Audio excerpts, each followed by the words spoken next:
Recording now. That's recording. A warm welcome to one of South Africa's most valued horticultural experts, Kirsten. Thank you very much for joining us at McGregor Magic and to help us with your subject of sustainable gardening. Firstly, Keith, please explain, when we hear terms like sustainability, organic principles, how do you define gardening in relation to the subject of the good practices? Thank you, Heidi, and it's a pleasure to be helping and involved with the McGregor Festival, no matter which way you've done it, and it seems to be all systems go. And you've all had rain, so that you all should be quite keen and interested in getting into sorting gardens out and your environmental spaces.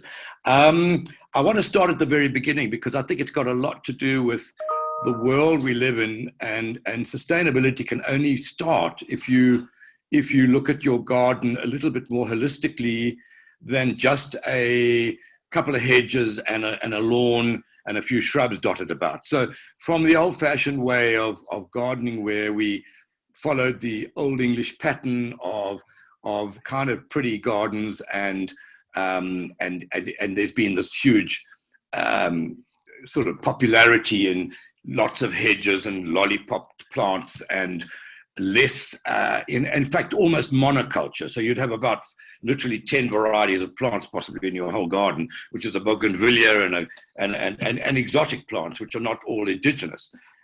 Someone even asked me the other day, I couldn't believe it. It was a layman in what is indigenous? Well, I nearly fell over, of course, but I mean, and so you've got to explain to people that really it's about what grows wild in your area, preferably. And if not, then at least Mediterranean, something that grows in the Cape. So you start with the plant palette in your garden and trying to get away from monoculture. If you think of highways around the world where it's just a lot of the same sort of thing, and palm trees everywhere, and so South Africans over the years, from the beginning of history, have always had these old-fashioned plants that came into South Africa way back, whether they were palms, whether they were bougainvilleas, whether they were iceberg roses or whatever. So now we're looking at gardening a little bit differently, and we're trying to have more relaxed gardens that aren't so manicured, less, not monoculture gardens with only 5 or 10 plants in them. They need to have biodiversity, because if you don't have the biodiversity, the plant varieties, you're not going to attract the right insects, the right birds, and the sort of life around your garden that's going to help it become sustainable, look after itself, in other words. So you need less lawns in gardens. You need a range of plants, preferably more indigenous and more of the Cape or more of the Mediterranean, even if they're not absolutely local to your own area to begin with. You need to design the garden sustainably. So I've got 4 principles for sustainable gardening. One is to design the garden sustainably. The second one is to plant it sustainably, so that you're using the right plant material after the design. And the design's got to do with how much paving you have. The less paving you have, the better. Water just rushes off of it. Even paving should be sand grouted rather than cement grouted, because you allow the water to run through the brick paving, so that you actually sustain the earth and get water to the roots of your plants. So design and plant sustainably, and then practice sustainably, which means making your own compost, not spraying with harmful pesticides. There's a whole range of things that you can do to assist you in practicing sustainability. Manuring and mulching, and not going crazy, because the thicker the mulch, sometimes it doesn't let the moisture through to the roots of the plants, and can attract ants if it's not well broken down. So it should be really well composted mulch, and not just bark chips all the time. And the less broken down the bark chips, the more nitrogen they take out of the soil, with robbing your plants of good food. So it's got to be really well composted mulch if you're using it. And so that's the way you look at sustainability. Less harmful sprays, cultivating, and there's a whole, debate about no dig garden or whether you do cultivate. Watering, should never be done in the heat of the day. It should be early in the morning or late in the afternoon, depending on the season. And then pruning, a certain amount of pruning does need to be done. Some of it happens naturally in nature with branches breaking off now, and you might need to do a bit of that in your garden. And then, people you always say you've got to deadhead every plant. Well, to practice sustainability in your garden now means not actually deadheading everything, because don't forget, little field mice or insects, birds come along and they eat the seeds that are in those seed heads, and you're busy taking them off. So you're not helping the bird life or attracting bird life. You're not helping the little field mice that do good. They don't necessarily do bad. And so we used to always deadhead and single plants, single flowering plants. If you have more single flowering plants, then you've got more pollen, and that supplies bees with honey, but it also supplies the pollinating bees with food, so that they can, there are more bees that are pollinating bees that are honey making bees.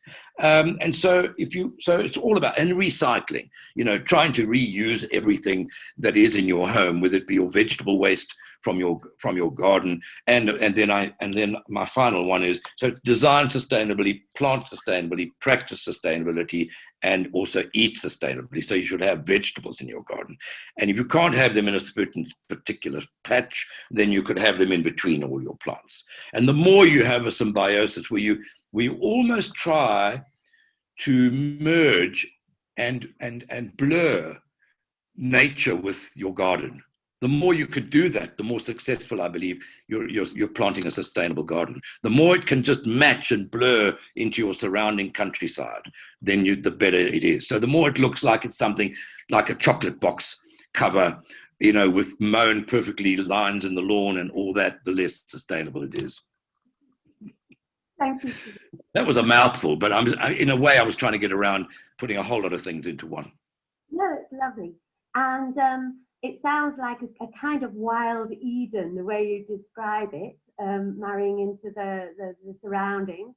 But I just wonder, there are words like weeds that creep into the dictionary of gardening. So, what are things that detrimentally affect gardens, especially here in the Cape, and how to do them? It's a strange definition. Okay. Well, I think we'll start with the big things, the baddies. The baddies are the invasive plants that creep into our environments, and you'll have them everywhere around most cities where man is cultivated or urbanization's taken place. You'll find that there are lots of plants that come up, whether it be a castor oil plant or whether it be a privet, a green privet. And privets shouldn't be allowed because they seed everywhere. The bird, the doves love their seeds, and they plant them all over the place. And they always come up in the most difficult place to get them out once they get too big. So all your invasive trees, the Port Jackson willow, the wattles, the gums, unless they're heritage gums that are feeding well-deserved bee populations for eucalyptus honey, and so all those kind of things are the first things that one shouldn't have anywhere near one's garden. And if you've even got them in your garden, then you should really give yourself a good hiding, And then the other thing is, a weed is really just a plant that's in the wrong place. There's no such things as true weeds. I mean, even dandelions and clover are good. I have a patch of dandelions in my garden, and it's where I don't mow. It's old felt area that we don't mow. We keep it low in the summer. We're not in the summer because we let all the grass grow and we get the seeds for the birds. But once a year we might trim it down a bit to tidy it up at the end of the summer when the seeds are all spent. So so dandelions and little wild violets coming up and all the lovely stuff that sometimes people consider as weeds are really not always weeds.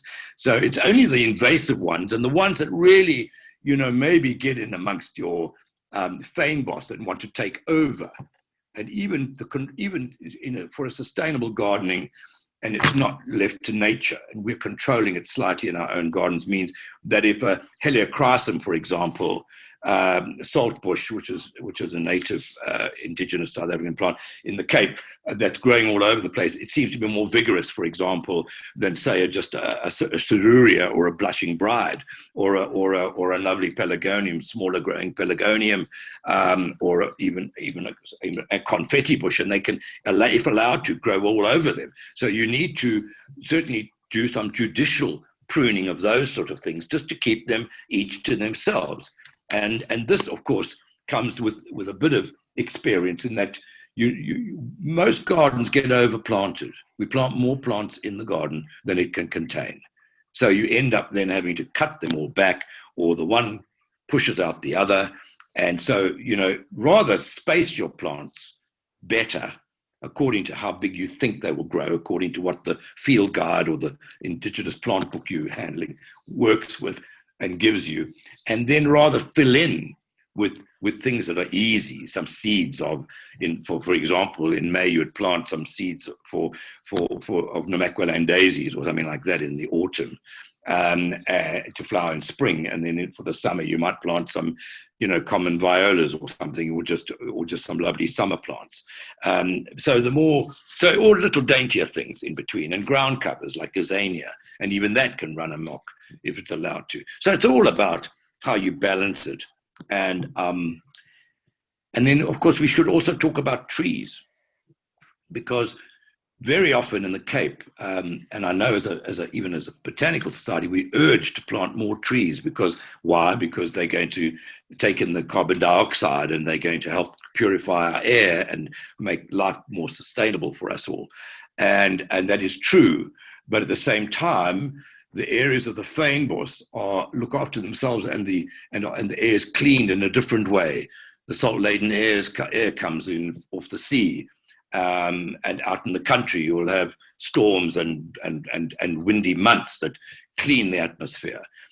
So where there's lots of fynbos, that is where you don't necessarily need too many trees, because they are looking after themselves already. And the trees are more in those areas, in the crevices of hills and in naturally occurring forestry areas around the country, and might even occur around your own area of McGregor, for example, in some of the little kranzes or the little hills that go up and down. And you'll find the sort of trees that are growing there, whether they be wild olives or wild buddleias or wild stinkwoods. I don't know what you've got growing there. I haven't studied them entirely, but there's a whole range of trees that are good for there. And in fact, talking about carbon dioxide and nitrogen fixing, which I know was one of your questions, and that is that the cureworm, or the Virgilia tree, for example, is a very good nitrogen fixing plant. And nitrogen fixing is just about the way the roots work through the soil and the microbes. And the bacteria in the soil to make nitrogen available to your plants. And very often they are there. They're there in the certain trees that are growing. And unfortunately, it's a fact that a lot of the exotic plants, like pine trees and liquid ambers and London planes and some fir trees even, and oaks, actually do have those kind of nodules on their roots and are nitrogen fixing. But so even if you've got a good big oak tree near your home or your farm, it's doing a good job actually, even though it's not an indigenous tree. But there are plants like Dicorostachys, cinerea, and Virgilias, as I said, that are very good nitrogen fixing plants and supplying nitrogen to your plants. And at the same time, I want to just mention, I'm a bit old fashioned, because they talk about,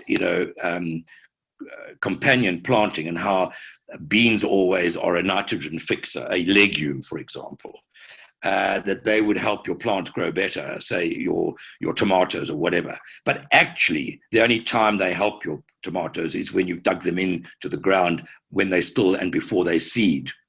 Because once they seed and become a fruit, your beans, all the nitrogen's taken by themselves. It's not given to your plants at all. So that's why green manuring, the farmers will lay out and plant a whole field of lucerne and then dig it all in.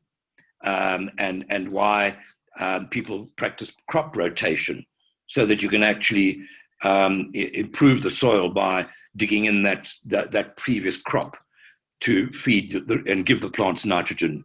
And that's when, of course, when you see those fields and fields of maize being grown in America and prairie lands, or what were prairie lands, and if you see it in the Free State or anywhere around South Africa, you know that they're using basically a chemical nitrogen to feed those soils. And that's not very good for the soil at all, because green manuring is the way to be more sustainable.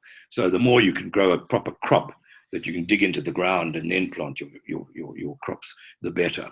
So anyway, and I'm no expert on it. You need to talk to the real botanical scientists, but that's what I think it's more about. What else can we talk about? As you say, kind of wonder plants in terms of nitrogen fixing, but what about water-wise planting? It's talked about. We know we live water-wise. Yes. Do you have any recommendations that you would like to make? Well, I can give you a good example. I mean, a friend of mine, and we had one of the wettest, loveliest summer rainfalls here on the Highveld, and I know that you had in the Cape wonderful winter rains, some of the best, with the dams even fuller than they were, I think, last year. Needless to say, we do, as gardeners, overwater our plants in the main.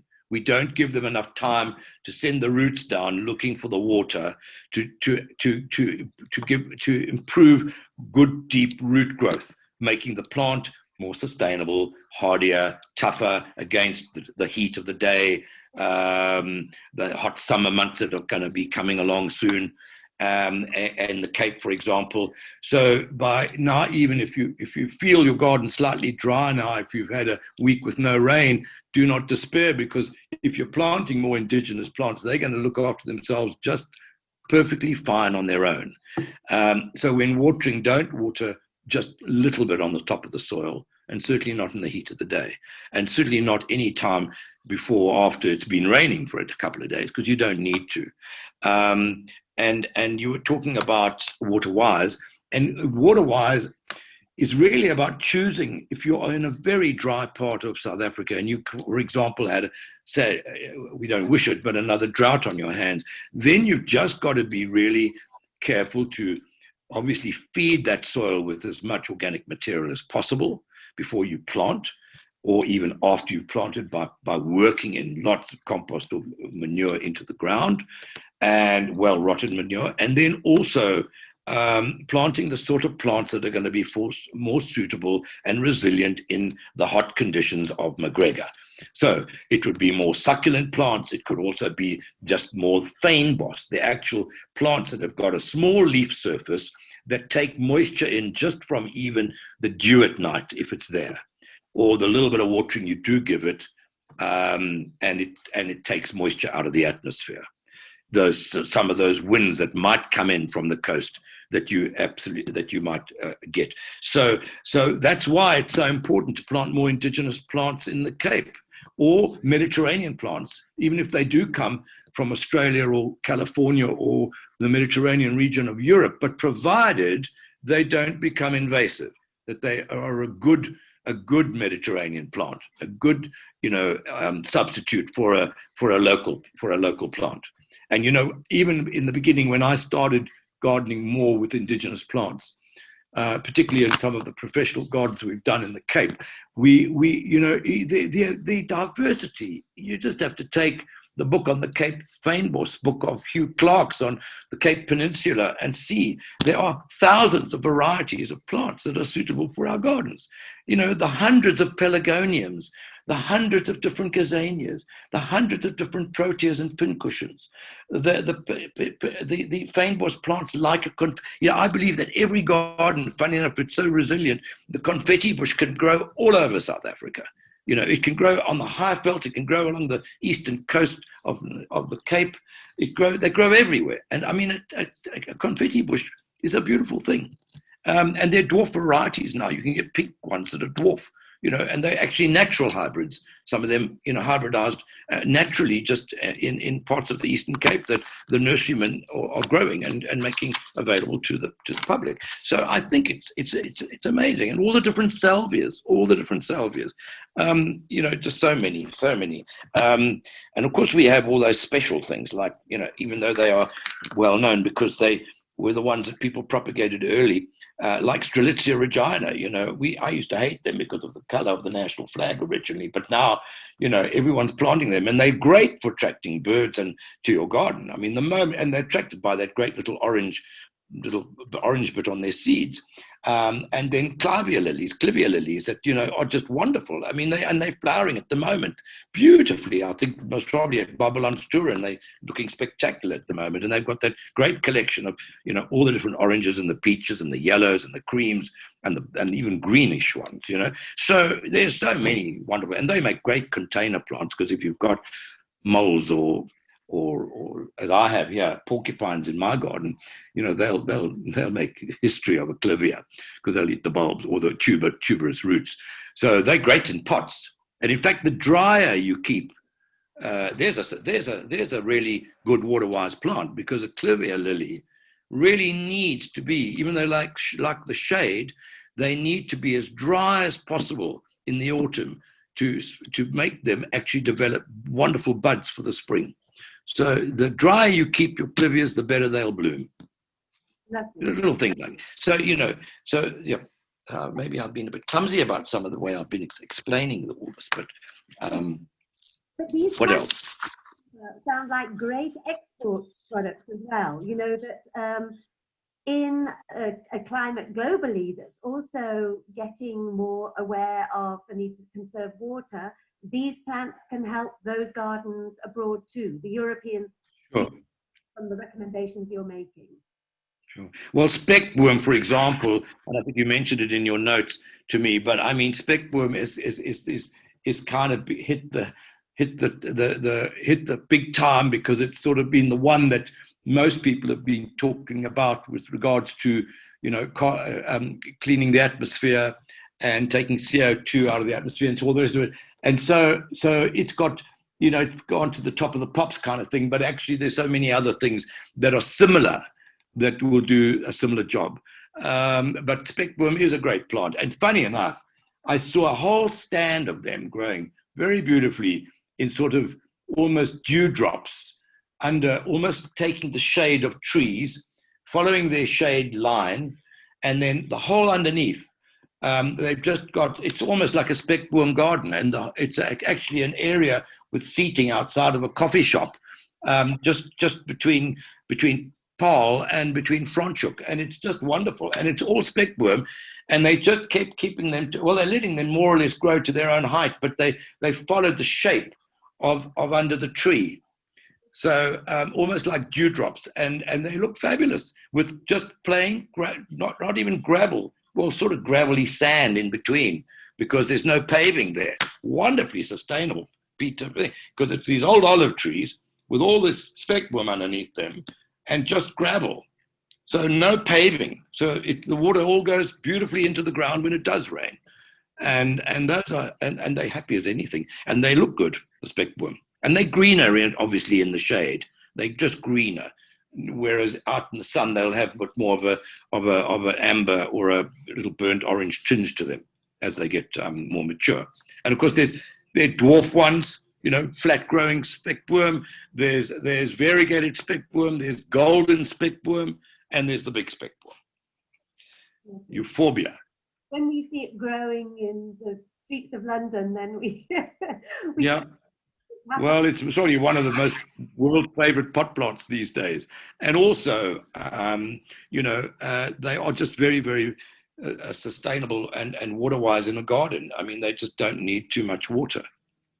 And they make good hedging plants. If you do feel you have to have a hedge in your garden, they make a good hedge, as do many indigenous plants, as do many. Zyzigium pondoensis, which comes from Pondoland, is a lovely thing. So I was trying to think of, if somebody's really interested, and I've been telling everyone about this book forever, because it was introduced to me by a horticultural friend from Toronto. But this is a book called A New Garden Ethic. It's called A New Garden Ethic, and it's by Benjamin Vogt, V-O-G-T, as opposed to Voigt. It's V-O-G-T. And it's called Cultivating Defiant Compassion for an Uncertain Future. And as Richard Attenborough said at the launch of this wonderful BBC One program the other night on plants or on extinction, it's an actual BBC production on extinction. And he actually made the note that, it's actually over to us now. There is no one else to help clean up and fix the world and save the plants from becoming extinct. So the more you can sustain the bird life and the insect life and the variety of plants growing in the area of McGregor, the more sustainable you can make the area and help towards the whole. You see, what happens with urbanization nowadays is it cuts off the link between one area of biodiversity with another. And if that link, that space of either National Road or factories or housing estates or whatever, if that gets too wide, then there's a break in the link of the plant's, evolution. So they can't evolve any further. And they start dying out. And that's why we have plants going extinct. And of course, if you look at everyone should become, by the way, a member of the Botanical Society of South Africa and get the Felton Flora magazine.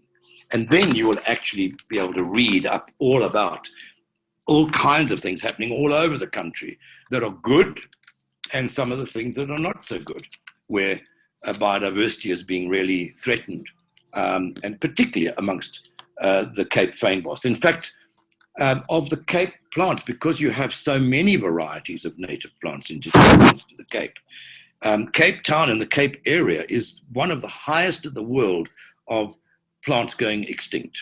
One of the highest areas in the, it's right on the top with about 2 or 3 other countries where we're losing so much biodiversity, because even though we've got all these hundreds of different varieties, the largest number of species for an area in the world almost, and we're losing them. So we have to stop these corridors, and our private gardens are the link to bring that biodiversity together, trying to eliminate the corridors that exist between urbanization and the wild. And that's what we need. That's why the more plants you can grow in your garden, the more you can keep those corridors of even from one side of McGregor to the other side of McGregor, keeping them going. So that's it. Yes. So lovely to hear, Keith. So, yeah, and if you've got lawn on your pavement, take it out. It should be wildflowers or biodiversity. Absolutely. And I'm going to finish with an idea with your idyll in mind of having a brighter future. If you were on the desert island with tools for sustainable gardening and to keep your desert island, what would be the essential go-to thing that you would choose?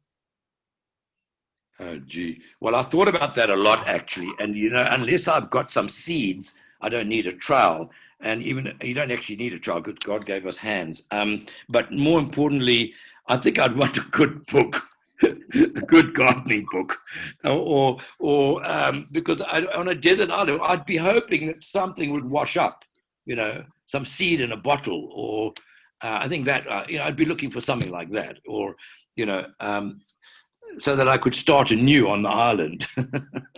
We've talked a bit about plants that are pretty and doing the right thing for the pleasure of our garden, but then we also plant for purpose. So would you like to enlighten us on some thoughts on that? And, if you've got a swimming pool, please make it into an eco pool that you can still swim in, and you don't use chlorine. Chlorine's banned in America. I don't know why South Africa hasn't followed yet. And you should eat sustainably. So, and there's no harm in having spinaches amongst your fynbos.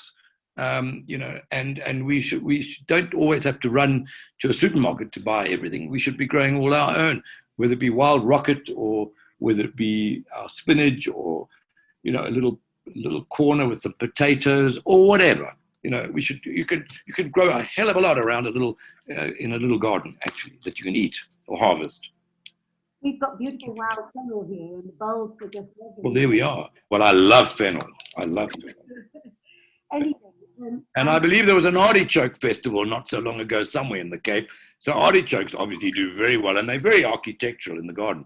So, and while I'm very for indigenous plants, you know, if you were in love with an odd exotic plant like a petrea or maybe a dwarf bougainvillea or you know, as I said, artichokes, which are not indigenous, although there probably is an indigenous one if we look far enough.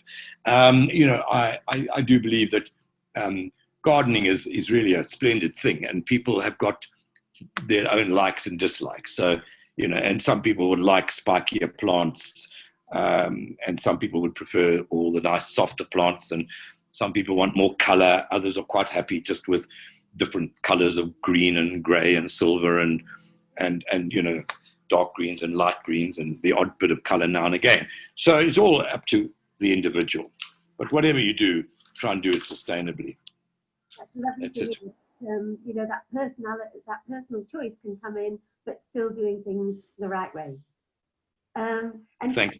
I'm really going to thank you for all your time, all your recommendations, Pleasure. and for being a part of McGregor Magic. Pleasure, Heidi, and I wish you well for your festival. I wish you well for your festival, and yeah, may McGregor grow and prosper, and one day I'll get around there again soon. We will. Okay. Thank you, Keith. Ciao now. Bye. Bye.